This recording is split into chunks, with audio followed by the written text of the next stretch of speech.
Good afternoon, and welcome to the 6th edition of our Cal's Conversations webinar series. I'm Will Reese, the director of the Collegiate Athletics Leadership Symposium, and we're excited to be with you today with a great panel. For those of you that are joining us for the first time, Cal's Conversations is a series that we started kind of back in April, May, June, in the heart of our quarantine season to keep people connected, to keep people learning when most people were still stuck in the house. And even though a few more of us are getting to move around and be in the office, we've already got a football season. We're in the middle of basketball season. We wanted to keep up. And this is our first conversation of 2021 and give leaders and future leaders access to great content from people that have been nice enough to give us their time, that have been involved with us in Cal's over the years. If you would like to go back and check out any of our past conversations, they're all on our YouTube channel, Cal's Conversations YouTube channel. You can also access it through our website, adsymposium.us, adsymposium.us. We'll also later today put this conversation up as soon as we're done later today or tomorrow. So if you have to step away, you can come back, or if you want to forward it on to a friend and take a look. I'd like to say a big thank you to Anthony Travel, our friends John Anthony and Jim O'Connor over there for supporting Cal's Conversations by providing the on-location live platform. This is the same platform we used back in September for our Cal's on Campus virtual event, and it's wonderful. If you need to do something distance, if you need to do something with your donors, with your fans, be sure to reach out to the folks at Anthony Travel to get more information on this great platform. So we have a great conversation for you all. So we're going to go ahead and get kicked off. I'm really excited about bringing 3 ADs in who have started their first time as an athletic director in the easiest possible circumstances, smooth sailing, and they're here to tell you about, in real time, the first, as we say, 100-ish days. So I'm really excited and really appreciate their time. And now I'm going to go ahead and send it over to our moderator, J.M. Capero, the Senior Associate Athletic Director at Boston College. Take it away, J.M. Thank you, Will. Hello, everyone. My name is J.M. Capero. I'm the Senior Associate AD of External at Boston College. And I'm really excited to host today's conversation all about the first 100 days of being an AD. I'd like to thank everyone for joining us, which I know is going to be a fantastic hour, just full of everything that we could possibly learn about what it takes to becoming an AD, a first-time AD, and what that 100 days looks like. But before I introduce the panel, just one quick housekeeping note. If you want to submit a question along the way, all you have to do is just submit it using the Ask a Question icon on the top right-hand part of your screen, and then I will read it out loud for you guys. Okay? Let's get it started. Let's bring out the panelists. Good afternoon, everyone. How are we doing? Good to see you. Good. So first up, we have Amy Folan, the Associate Vice President, Director of Athletics at Central Michigan University, formerly with the University of Texas. She's held the top spot for 109 days as of today. All right, welcome, Amy. Thanks, Jam. Next up, we have Dr. Eric Wood, right? Vice President, Director of Athletics for Louisiana Tech University, formerly with UCF. On the job, today is day 67. Yes. Welcome. Thanks, Dan. Thanks for joining us. And then last but certainly not least, we have DeWayne Peevy, who is the Director of Athletics at DePaul University, formerly with the University of Kentucky. And today is 143 days for you, right? So welcome all of you guys. I'm really excited to learn as we possibly can. So DeWayne, as the veteran AD of the group, I'll start with you, right? We're gonna take it back to the interview process, okay? Okay.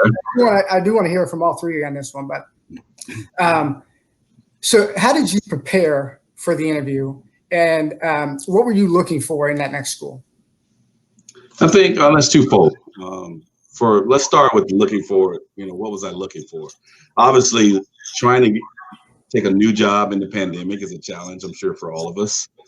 It wasn't the plan we had in place for when we would get our first AD job. And ironically for me, I'm finishing up my second year of grad school too. So I really wasn't looking from a timing standpoint, but that's kind of how our world works. We don't really plan how things go. And so the opportunity presented itself. I wanted the job, but really I was looking for something really for the first time in my career that was a focus on my experience in men's basketball.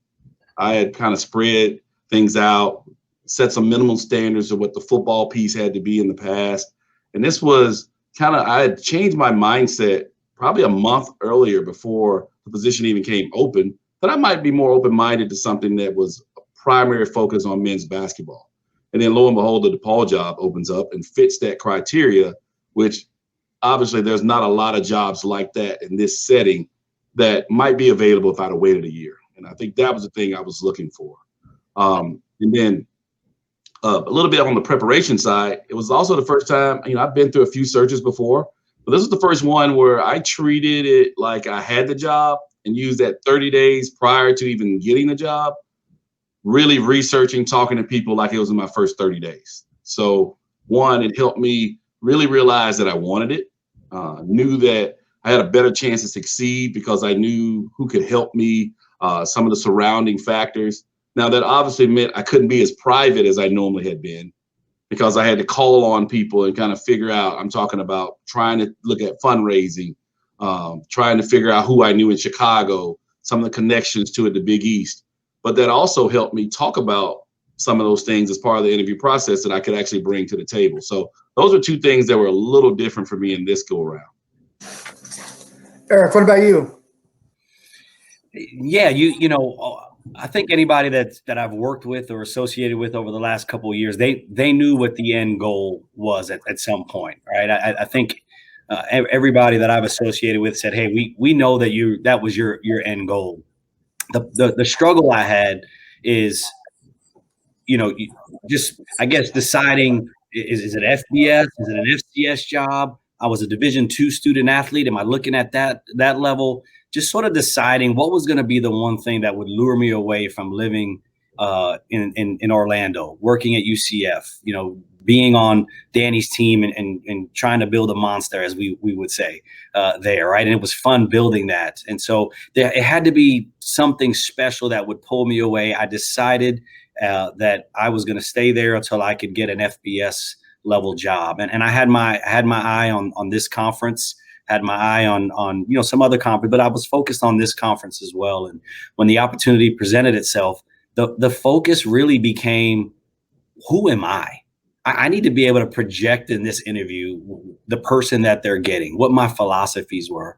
And I'll tell you, over the last year, I've had a sticky note on my screen, just developing my philosophy so that I wasn't stumbling over it. Who do I want to be? What type of leader am I going to be? And ultimately, I'd have one thing on there and not touch it again for another month.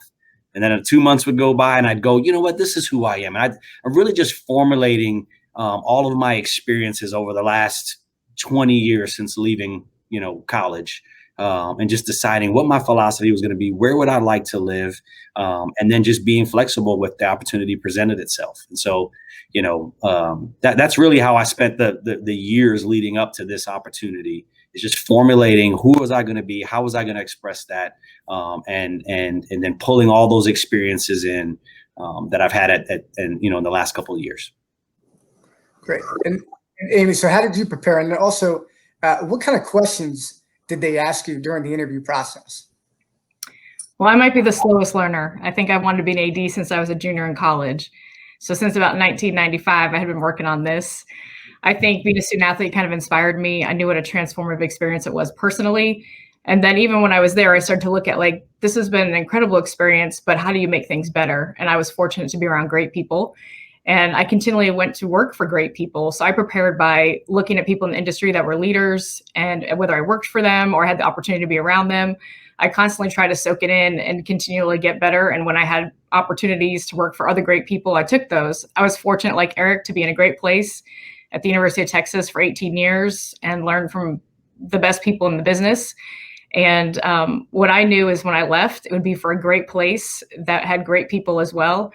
I, like the others, had a good spot and wasn't really looking. And when Glenn Sugiyama called me and said, "Hey, Amy, there's a great opportunity," I started to look at it. I had heard about Central Michigan from Judy Van Horn and had seen the success over the years that this place had had. And so when I started to really get to know the people authentically, it was just a good fit and it aligned and it was the right thing at the right time.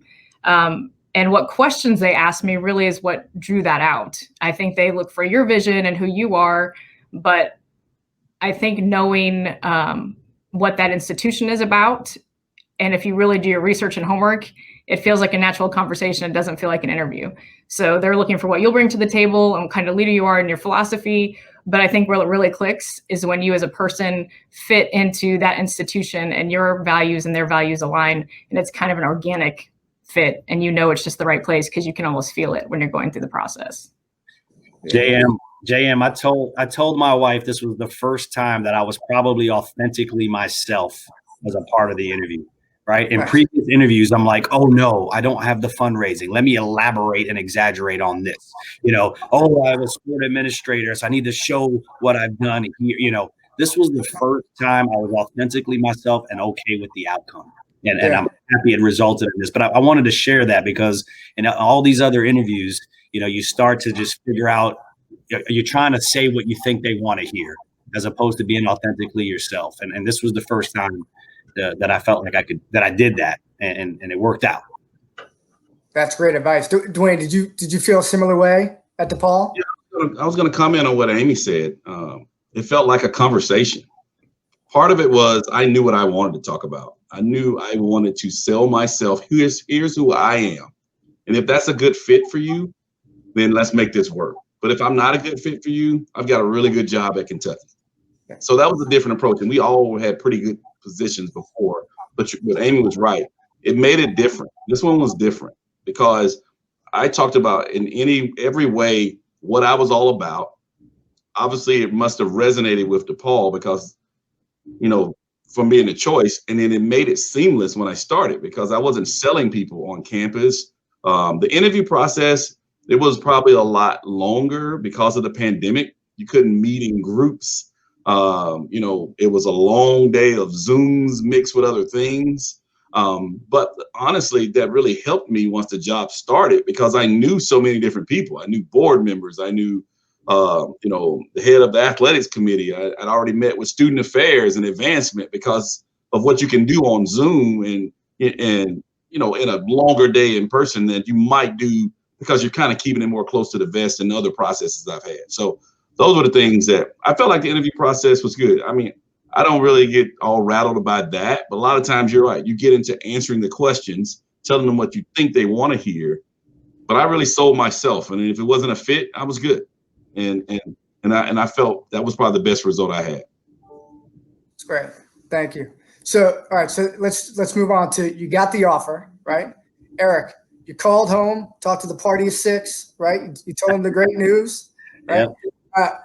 Between closing up between that time, right? Between closing up shop to where you formerly were to the first day as AD, what does that time look like? I mean, how are you breaking out your day? How do you manage the chaos? You know what? We had 4 canceled games in my, between flying back to Orlando and trying to do 2 weeks there. I had heard from other colleagues to give yourself that week. Don't try to close out a week or two and then start your job right away. And I'm glad they suggested that. I went back to UCF for 2-ish, half weeks and left some time to make the move. But here's the deal. The minute that press conference is over, you're the AD. I mean, and I thought I was going to have a little bit of time, but really your leadership team that's back here holding it down, or whoever's the interim, in our case, it was our deputy AD, now that you've gone through the press conference, well, now they need to keep you in the loop now. You're officially on. And so there's no going back and closing out and not thinking about the new job. You're doing both for a while, in my opinion, what I experienced. And it was absolutely crazy. Absolutely crazy. We talk about these 100-day plans, and for some people, I think they need to have them. I really tried to put a significant amount of time into it because mine had steps pre-interview. What would that look like, and then post press conference. And so that 100-day plan was really to help me from chasing rabbits. But it was the middle of a pandemic. We had 4 canceled games. You have situations happening back here. You need to adapt and adjust, and it was unlike anything I thought it would be. Amy, how much time did you have before you actually started from your press conference? I think for me, that may be the most unique thing about the experience that you really can't prepare for. People say that, but Chris Del Conte was my first call, and my husband knew, and then I had to keep it quiet till later that day. So we take my son, who's 13, and daughter out shopping for clothes, and they're like, "Mom, is something going on?" And I said, "Well, I can't tell you now, but we'll tell you soon." And they started laughing. I said, "Don't we usually go suit shopping on Sunday?" My son's like, "Well, no, but okay." When you sit down to tell your family, "Hey, we're moving to Central Michigan," it's just shock because they don't even know it's on the radar, right? So most jobs, I don't know, you always tell your kids, but these things are so private. And then when it happens, it's a whirlwind. And, I'm lucky to have great mentors. And Chris was like, go there with the family. I think the challenge for me is you're so invested in the people you work with, and really not being able to tell the people you're leaving that, is family and have been family for a long time was hard for me, but you do it. And then you're excited to get to your new family. But I had the press conference, stayed up here for a week, flew back, press conference Tuesday, which was in mask, which I don't know if you guys had your press conferences in mask. That was, a little interesting, and you can't meet people like you normally do. But left Saturday, went back to Austin for 72 hours, and Chris was happy to get me out of there. He kept saying, "You cannot stay here and do this." I said, "I don't want to leave you guys. I've been here 18 years. I want to do this right and keep my obligations." And he said, "You get out of here. This is a different job. You have a great team. We got your back. Go." So I was fortunate, but it's a whirlwind. And left my family for a few months, and you need to do that too. You need to just be doing the job, and thought I had it down. And December 1st, the family came, and I was quite surprised, wasn't even close. So took the second wave of the whirlwind, but it's all awesome. There's great people. And I think the people that got you where you are help get you through that transition and get you to the other side. And your family here for me at CMU is what gets you through and help you transition into your new home. Amy, correct me if I'm wrong, but I think you played soccer at UConn, right? I did. So has being a former student athlete helped kind of with the transition or establishing kind of a quick rapport with the student athletes? I think being a student athlete always helps. You just learn in life how to lose gracefully and how to win gracefully and persevere and be resilient. You learn how to lose, and we all know even success, there's a lot more losses than there are wins. And I think being a student athlete, that's why I have such a passion for the industry. I know it's a experience you can't substitute. You learn how to be a good teammate, and you learn how to assimilate with people of different backgrounds, interests, beliefs, and abilities, and really accomplish great things. So yeah, I think being a student athlete is a experience that you can't substitute. And for me, it definitely has helped me throughout my life. Great.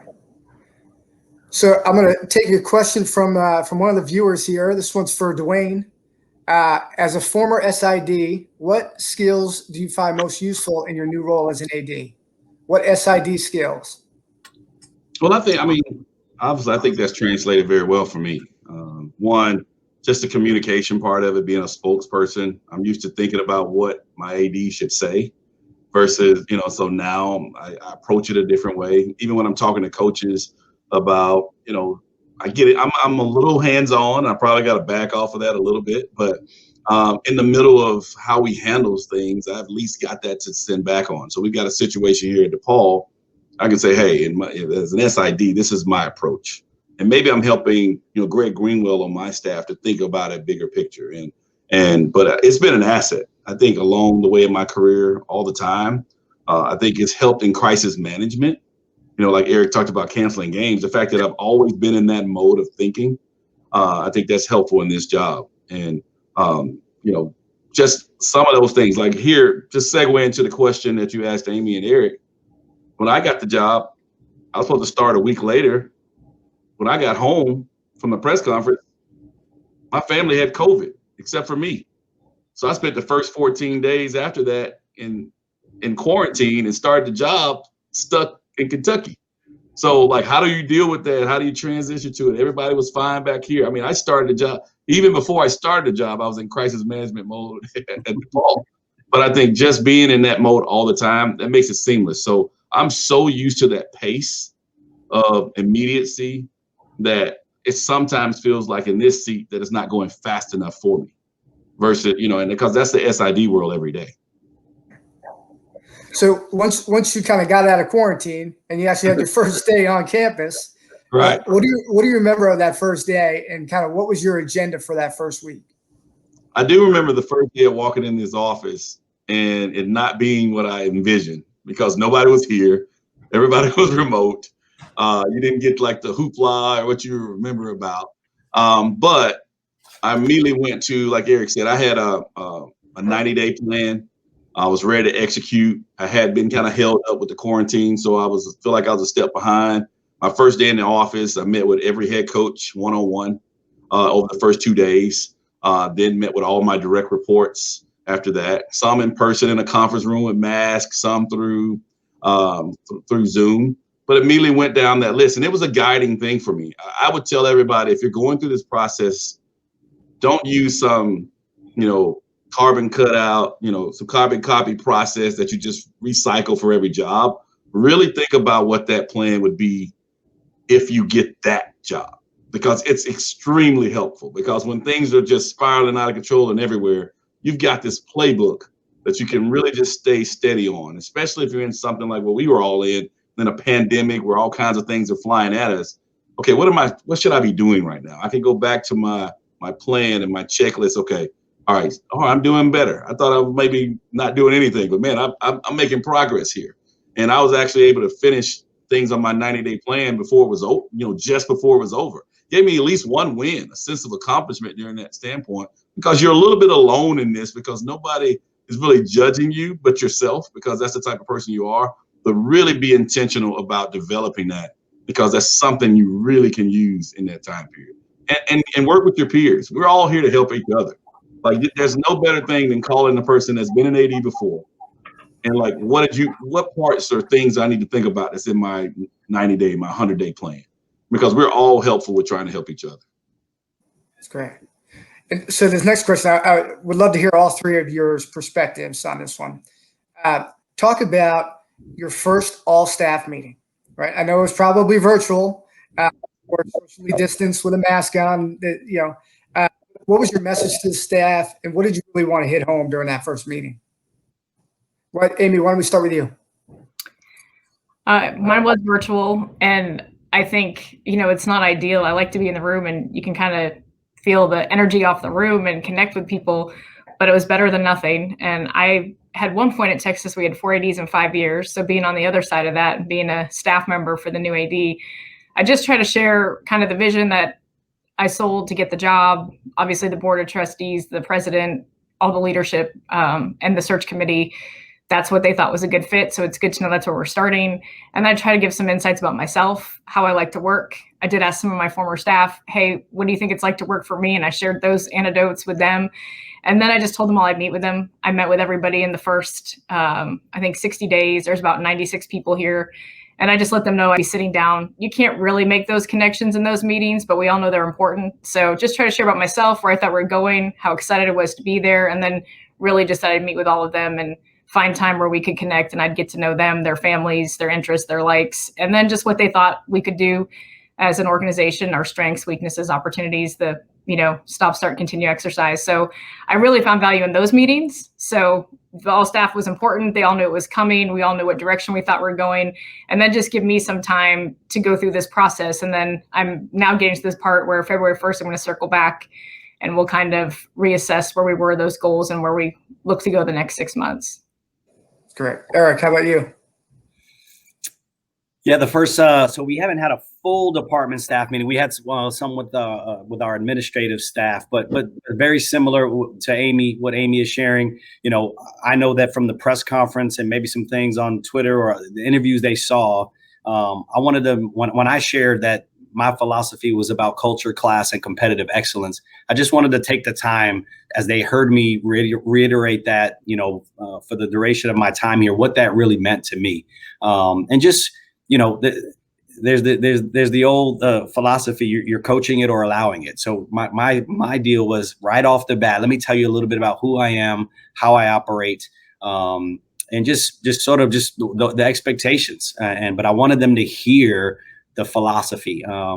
I've got a mantra of compete, compete, compete. And I had been saying that with our SAC group as I visited our sport programs. So I wanted them to know what that meant, my hashtag and what that meant and my brand. And so I really wanted to use that opportunity to share with them. And what I'm doing is I took the first couple of weeks and went with each of our head coaches. And in a nutshell, doing a SWOT analysis. What are the things going well? What do you need? Being a sport administrator for football and basketball, my mind, and that was for men's and women's tennis as well. But my mind goes to, how do I remove barriers for you to win? And so I approached every one of those head coaches meeting and sport program meetings with that. And now I'm moving to the next phase of, my mentors that share, don't promise to meet with everybody if you don't really intend on meeting with everybody. Right now, to not be overwhelmed. Right now, I'm doing that in pods. So it might be compliance and academics. It might be some of our external staff. It might be our athletic trainers and strength coaches. And so I'm in the process of doing that. But I've met with every head program. We've done a program analysis, met with our administrative staff. And then on Tuesday next week is what we're calling our town hall meeting. And that's everybody finally all together on days, as I entered the 70s of my 100-day plan. Wait, how about you, sir? For me, we did have a virtual all-staff meeting. The good thing about me being in quarantine, it bought me a little time to work on some things before I actually got to campus to start those actual meetings. But what I did, I sent out on September 1st was my start date, and I sent out a letter to everyone, telling them, give them some background about what the expectations were, to let them know that I knew that change was hard and how we were going to work through it. And kind of a little bit of a combination between Amy and Eric. I challenged to meet with everyone individually. I'm still working on that list. But what I did after I met with all my direct reports, after I met with all my head coaches and started down that list of the ones that I really needed to connect with right away, just based on their role as some of these department heads. Then I started getting to small pods to make sure within my first 90 days that I met with everybody enough to have the conversations to learn more about them. As part of that first day letter, I asked for a question. I sent out a questionnaire to all of them and give them a chance to give me a little bit about them. And so going into it, I knew a little bit because I had 2 weeks to kind of read up on all this before I entered these conversations. And now I've started back those one-on-ones for the ones that I haven't got a chance to. And it's a different conversation now because I can really get into how has it been going along with, seeing where things are going for them. But what they heard from me in that first all staff meeting was the first time of me talking about dreaming big and what we wanted to do here at DePaul. And, the good thing is be able to get in the big setting, in the small groups, but in the one-on-ones, now I'm getting a lot more feedback and seeing that there's a lot of buy-in. And I'm excited about it. We've added one staff member. We haven't made any other changes. And so that's helped with some continuity here. But it's been really exciting. The meeting part, I'm anxious to see as we get out of the pandemic, how much we use Zoom as a component of it. Because it definitely helps with some facility needs or space to get, 85 people together. Maybe we find out a bigger way to do it. It's not like Amy said, it's hard because you want to connect with people. But I don't know how we would even do it, here right now. Yeah, it's a Paulia, right? Yeah. Where you talk about, every meeting's being virtual has allowed you to take more meetings every day and meet more people. But there's kind of an adverse effect there too. You might be overdoing it sometimes too, right? You might burn out. How have you tried to kind of just take it easy one day at a time and kind of, limit the amount of burnout potentially? I think early on I started like it was at this unbelievable pace. My family wasn't here with me. I had nothing but time. You work from, you work all day long, and that's what you can do is bury yourself in your work. But that's also what got me a little bit off track because I started integrating into it alums and donors as far as one-on-one meetings through Zoom. And there'll be days where I have 8 1-hour Zooms, and not much time into it. So I've only dialed back to maybe a 4 to 6 now. So because I feel like you got to take advantage of this time. We're all on somewhat of a honeymoon, right? And the one thing people can do right now is talk, communicate, visit, because I can do a lot more today because I don't have to go to this place and then go to that place or travel to go meet with them. So it's really helping me, honestly. I think I'm getting a lot more. I'm on day, I think, on a 143. So I'm getting a lot more done in that sense than probably I could in the normal, because I'd be traveling. We didn't have fall sports going on. So I wasn't traveling right when I started the job. We've only got basketball going on right now. The other sports haven't started yet. So normally you have all these travel pieces and practices and support things that would get in the way. So now I could really focus on fundraising. We've been able to bring in dollars already.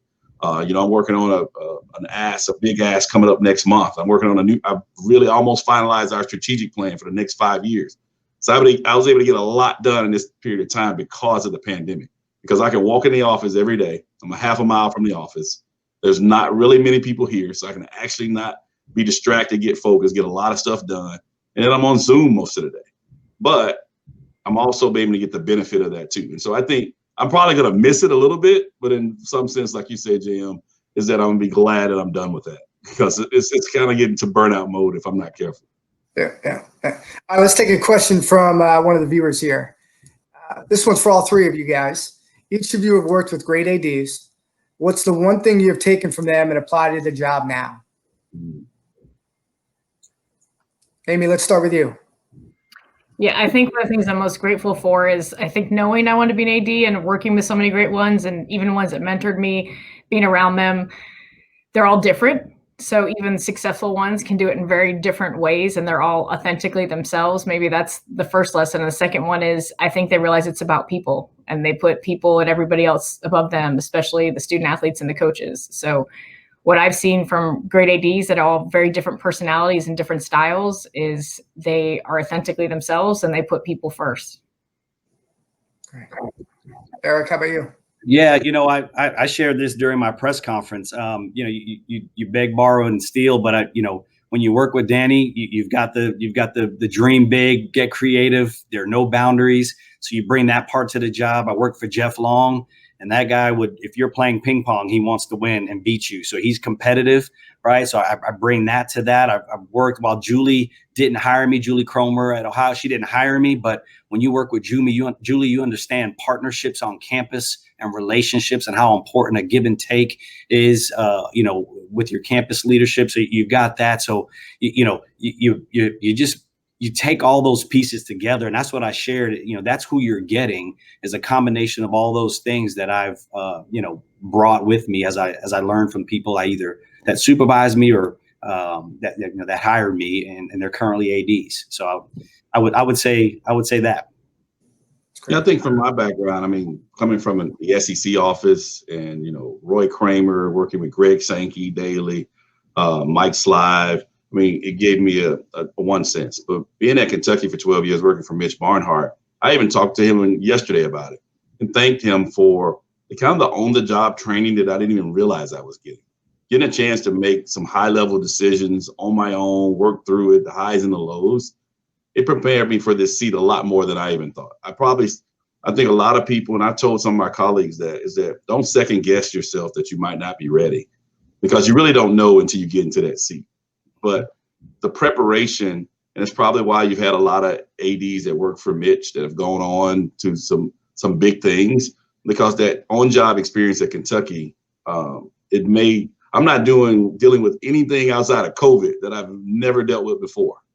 And I think that's the thing that makes it unique when you have those kind of leaders that really prepare you for the job without taking away from what you're doing at that place. Hopefully I gave to Kentucky, but it gave me a lot to get me prepared for this job. That's great. And we'll take one more from the outside here.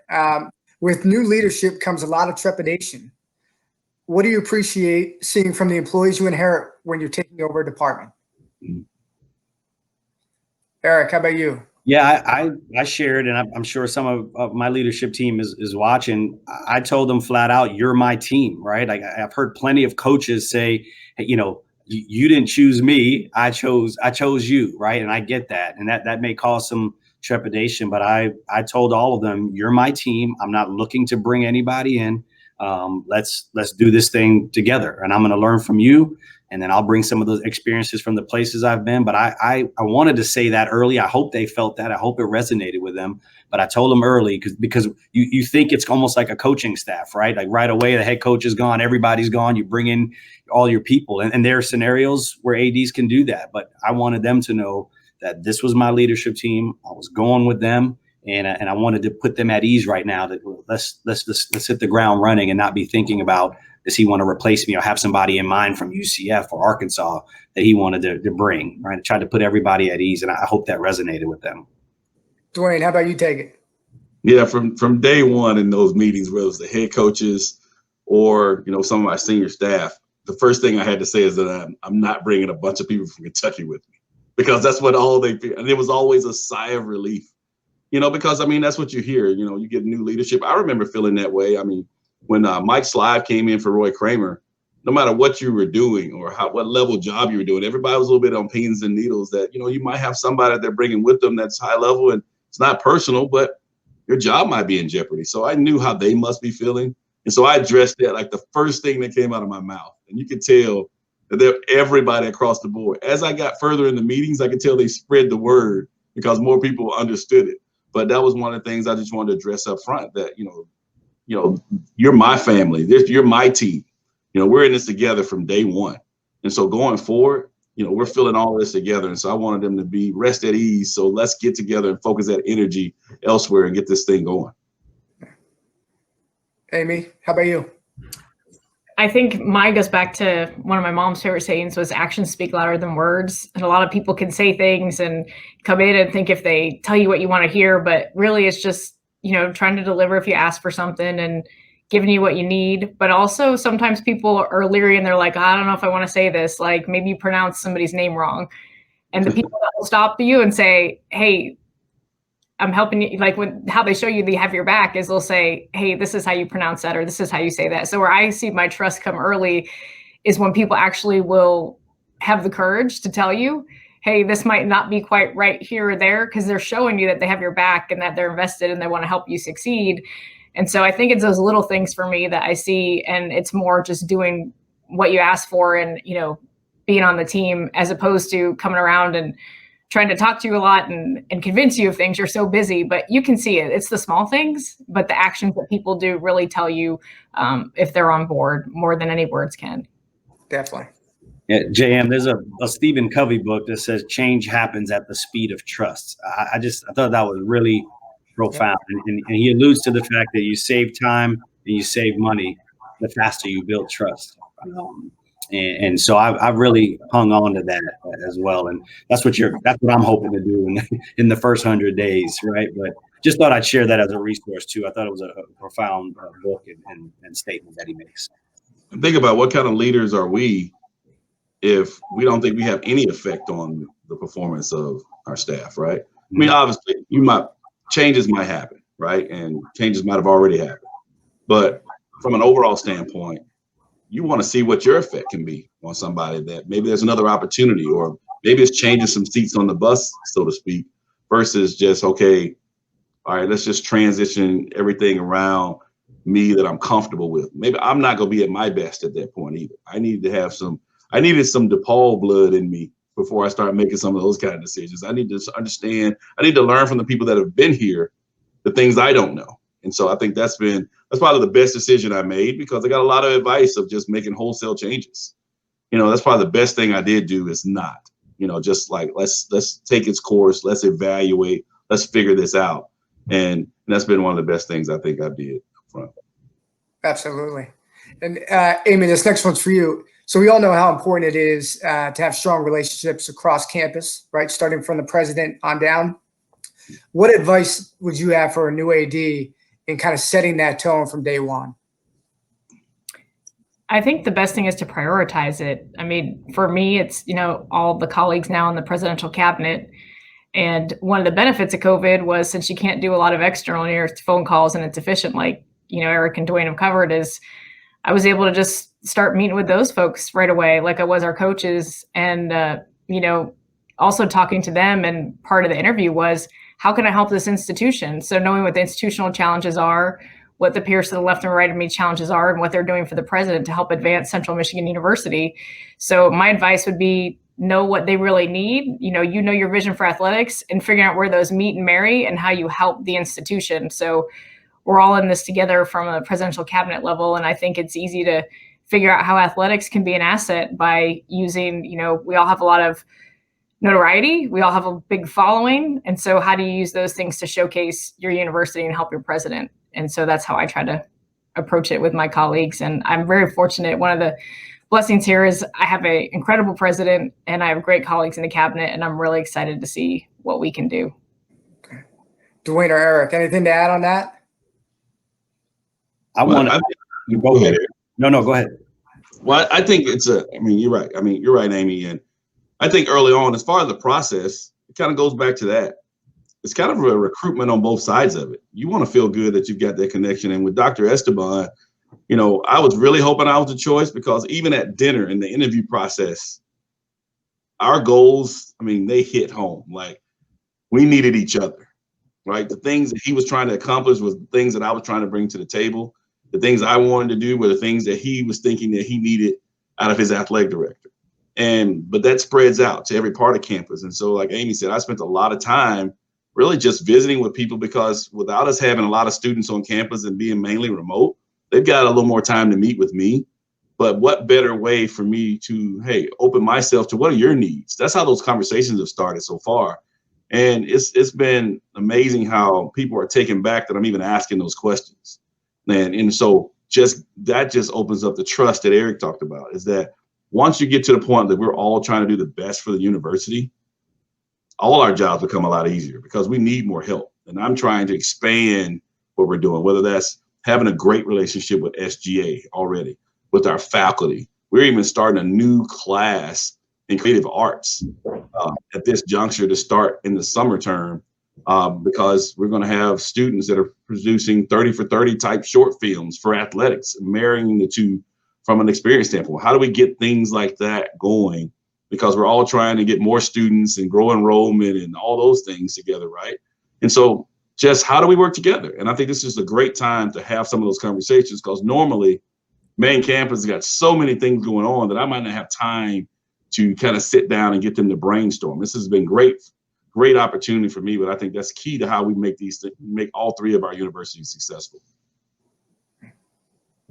So, Eric, in an interview with the Monroe News Star, right, where you talk about culture and communication as being a key part of your 100-day plan, can you give us an update on where the plan stands and kind of what you've learned, and kind of have you made any adjustments for the next 100 days? Yeah, so I wanted to make sure that I was that these are guidelines for me, right? I didn't want to beat myself up if it said by week 3 I would do this and it was week 6, right? So, in fact, today I did an Ask the AD on Twitter, and somebody said, "Are you going to share that 100-day plan and the progress?" And my response is that's my personal guide, as DeWayne mentioned, to not chase the rabbits, especially in the chaos of walking into the middle of a football season. But to answer your question, I meet with our chief of staff, that I was able to bring in, and we meet once a week at the end of the week, and we start checking off what do we have left? Where am I in the process? It's just like a strategic plan. You don't want to have it get dusty and place it up on your shelf after you've done it. This is a living, breathing document for me, and I look at it, I keep it with me, we update it. I've got check marks, by the things that we've accomplished and the things that we need to adjust. And to DeWayne's point earlier too, and I think Amy's as well, I've got some of these things that say week 13 or 14, but just by virtue of how it played out, that one's already accomplished. And now I'm working my way back. So, that was the one thing I promised myself, because I'm a competitor, I'm a perfectionist, and I want to be able to check that list and move forward. I didn't want this thing to hinder some things that might happen naturally, or that I may be a week off or so. This is my guide to stay focused, stay on track, and to constantly communicate. And I too did a profile sheet. We called it a teammate profile sheet. And the things you learn, that's a form of communication. Tell me about who you are. What do you value? Tell me if you have what your family looks like. Are they just what are your goals? What are your favorite sports? Some of the responses back were, "Thank you for asking." It's clearly you want to get to know me. So now it's my job, as I meet those people, to show them that I've read that, is to comment on something that they've included in there, because I want them to know that I took that seriously. Some people really took the time to fill it all out completely and thoroughly. So I want to make sure that they know that. So the communication part is is key. I want to keep doing that. But that's how I'm using the plan. Great. And Amy, you spoke about how you want to lead with rigor, relevance, and excellence, which I love, by the way. I might steal that, just candidly. What does that mean to you specifically? Well, honestly, in my research, there were CMU's values, and that's how they did a strategic planning exercise at the trustee level. And where I knew CMU was a good fit is rigor to me is just extremely hard work consistently, 24/7. Relevance is working on what's most important. And at the end of the day, what we need the most. And then excellence is just everything you do. That's the standard, right? And if you're not going to hit it, but if you hit it and you end up being the best in the country at something, how do you raise the bar and make that even better? So you can steal it, but I'll have to be honest, it's not mine. It's Central Michigan University. So part of the reason I'm here, and I love it too. That's great. That's great. DeWayne, what's been the biggest surprise for you about the job? I think the biggest surprise for me is that, I'm following a legend like Jeannie Pancetta, and she's been here so long. It's, not just the AD, as an administrator and as a student athlete, that I thought it was going to, because she has so long-standing relationships, it'd be so hard to kind of get to know people, to let go.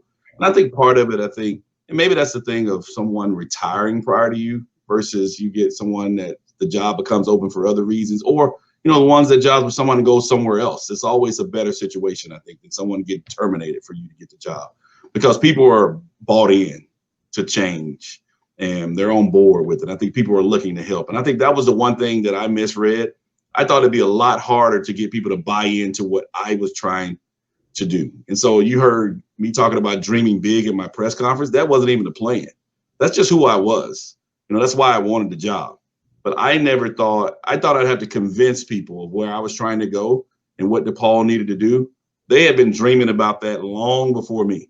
And I was just a mouthpiece for them. And I think that's the thing that caught me off guard, because, man, it was really exciting early on, because I'm like, this is going to be fun now, because it's not just me trying to do that. I've got a team of people that are trying to accomplish the same goal, even with campus, alumni, and our donors too. And I think that's the thing that surprised me the most.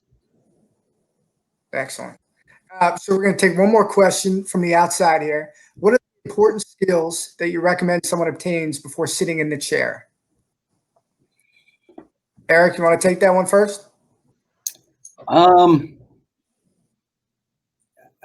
Again, here's where, to me, it's, I was particularly trying to, you'll hear it 1,000 times, but do your own job well, right? Like you have to do the job that you're being paid to do well. But I was very intentional about having come up the internal track. I want to be you want to have some broad perspective. You have guys that have just fundraised their whole lives and they don't know what that's like to be a sport administrator, and that can hit you in the face when you take the job, right? The other way around, you've done this and you haven't done the fundraising, you haven't had external and branding and marketing, and you can't do it all. You're never going to be fully prepared. But you're pleasantly surprised when you've been intentional about when it's your turn, when you're sitting in senior staff, JM, and the other people are reporting out on an area that's not specifically yours. What are you doing during that time? Are you on your phone? Are you blocked out because you've already given your report to the AD, or are you weighing in on that? And so I think I was just very intentional in our executive staff meetings of not tuning out once my part was done, was weighing in on the external side, weighing in on the areas that may not necessarily be in my everyday wheelhouse, but also listening to our AD and listening to the experts in that area and how they landed, and how they arrive at their decision making. So I would say it's not so much about what side of the house you've come up on. It's just how intentional have you been about absorbing it, soaking it in, and being intentional about learning it and having some perspective on that, so that by the time you get here, I have to say that there hasn't been anything that I didn't have some perspective on based on the experiences in the past. But I would challenge everybody. The hardest thing to do if you want to be an AD, but the hardest thing to do in these other areas when you have other experts is to tune out when you've done your report and start texting and answering other emails. So I would say being very intentional about connecting with the other folks on your leadership team that have expertise in other areas. Amy, Amy, what about you? I think it's a summary of what DeWayne and Eric had said. We'd all said kind of authentically be yourself. So I think you do need to know who you are, because when you get in the chair, you can get pulled in a lot of directions. And if you're not clear on that before you get in there, I would think that would be dangerous. And then the other thing is getting experience broad-based. You're responsible for the whole department. So you do need to kind of have an idea what's up and down. And that can be creative. If you can't get fundraising experience, work with a nonprofit, fundraise for a passion that you have outside of work. You can't always get every experience you want at work, but you can get the experience if you want it. And like Eric said, a lot of times we'll be sitting at the table. So you just got to listen and learn. And a lot of times there's lots of opportunity. If you're willing to take the time and invest and do projects outside your scope, you can do it. So, and when you're in the chair, you're going to have a sense of all that. Eric's right. And DeWayne, you can't ever be 100% prepared. But if you listen and work with great people and you take the time to do the extra effort, you'll be as prepared as anybody can be. DeWayne, what about you? What advice do you have? Well, it kind of echoes the same point, but I want to make sure that you're hearing what Eric and Amy are saying. They're not saying go out there and be a jack of all trades and try to do all these other things and not do your job. You have to dominate your job first. Be really good at what you do, because that'll free up your time to be able to go and get involved and pay attention and do other things. Because a lot of people, what they do, they want to supplement here and there and do all these other things, but you'll never be in play because you're not really good at anything. So make sure you do that too. But I think that's the one thing for me was early on being the SID, I touched everything, right? I knew a little bit about everything from turf management to the ticket office to compliance, to being in the AD's office. But I would take all those tools, get a chance to get involved, broaden your base. But the last piece that I think was really helpful, I would advise people to get some executive coaching. The one thing you need to learn, what are your faults? What do you really need to work on? And you need somebody to give you real hard lessons and advice that maybe you're not seeing. Because as soon as you get in this seat, you're going to get it. You're going to find out what your weaknesses are. You're going to be challenged on things that you didn't know were a problem for you. Go ahead and figure that out early so you can be even better at your current job and be ready for the next one. That's great. That's great. So we've got a few minutes left here. Before I ask my last question, any final words of wisdom from the three of you? For people like me that want to get to the chair, that envision ourselves getting to that next level. What do you think? Amy, we'll start with you. Words of wisdom. I think it's what we said to start. Just work with good people, do the best job you can in the place you are, know who you are, and then it will happen. Eric? Yeah, the two pieces of advice, all 67 days into this thing, is serve people. If you serve others, they'll want to work for you. They'll want to know that you're invested in them. And so, I believe in the old adage that people will, they may forget what you said, but they'll always remember how you made them feel. I want to serve people. I want them to achieve their goals. And I think in all of my leadership roles, I think the people that I served realized that I had their best interests in mind and the best interests of the organization. So I would say serve your way to the top and compete in everything you do. Every time I got up in front of a town hall or an all department staff meeting, I was doing an interview. Anytime I represented Danny in a meeting on campus, I was interviewing. And it's not being unauthentic. It's just truly understanding that you are on an interview every day. And so to represent yourself, compete to be the best version of yourself, but serve people, as you get to the top. DeWayne? I would say, truthfully, dream big dreams. And what that means is really think about in your current situation, if this is where you want to go, this is where you want to be an AD, be that AD at your current job, because your AD needs help, right? Think at 30,000 feet. Think big picture. Don't wait for the ideas to all come to you and be an execution person, because that'll get you in that mindset of actually being able to add something to the plate and be a real servant leader, like Eric said, to where if you're really caring about focusing on others, and it's not about just the next job you got to get to, you really want to make your current place the best. Think like it is to be an AD. If you were in that chair, what are the big picture ideas that you can do? You go out and do this work and this research and you bring it to the table and you really vet it, knowing that it might not even be executed. Thinking in that terms will be another thing that can help you get ready. So if you really want to dream big, dream those big dreams, but that starts where you are to give you a chance to make them a reality later on. That's great. That's great, DeWayne. So my last question before we close it up here is for each one of you, what are you most excited about for the rest of year one? Right? DeWayne, we'll start with you.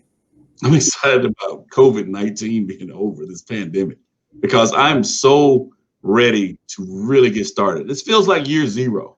I don't know about the two of you, but it feels like it's not the job we dreamed about as far as some of those things. But I really can't wait. You know, it took a long time to get ready to see our students perform. I'm ready to get to see we didn't have a fall season, so we got all of that coming up here in the spring semester, winter quarter. But really, I'm ready for the pandemic to be over so that I can be around people. I love spending time with my team, my student athletes, my donors, our fans. I just can't wait to really meet Blue Demon Nation. That's what I'm looking forward to. Amy? I think it's all the things that DeWayne said and probably the opportunity. I'm really excited about all the great things that have been accomplished here, but I think there's a lot ahead, and I think there's great people and a great team, and I'm really excited about us just working our way through it and taking the great heights we've gotten to and going to even greater heights. Excellent. Eric? Yeah, I'm planting early seeds and empowering our leadership team.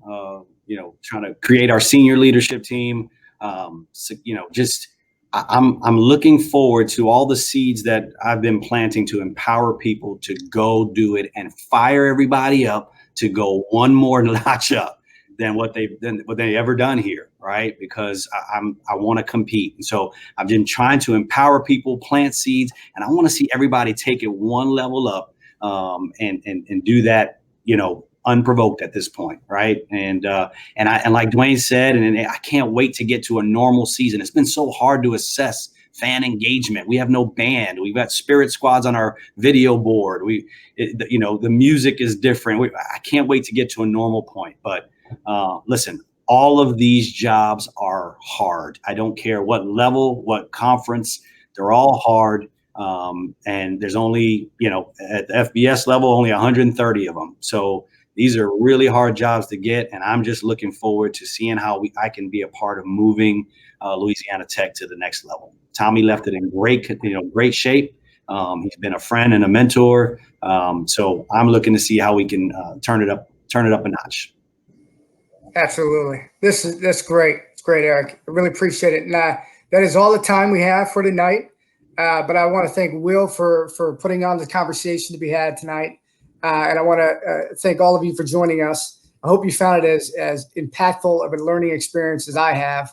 And I'd like to thank Anthony Travel, our sponsor, and a huge thank you to Amy, Eric, and DeWayne. One, for putting up with me as your host, but two, for being as open and honest and transparent as you were with all the questions. I really do appreciate it. And that is it. Everyone have a great night. No problem. It's fun. Good night. See you guys.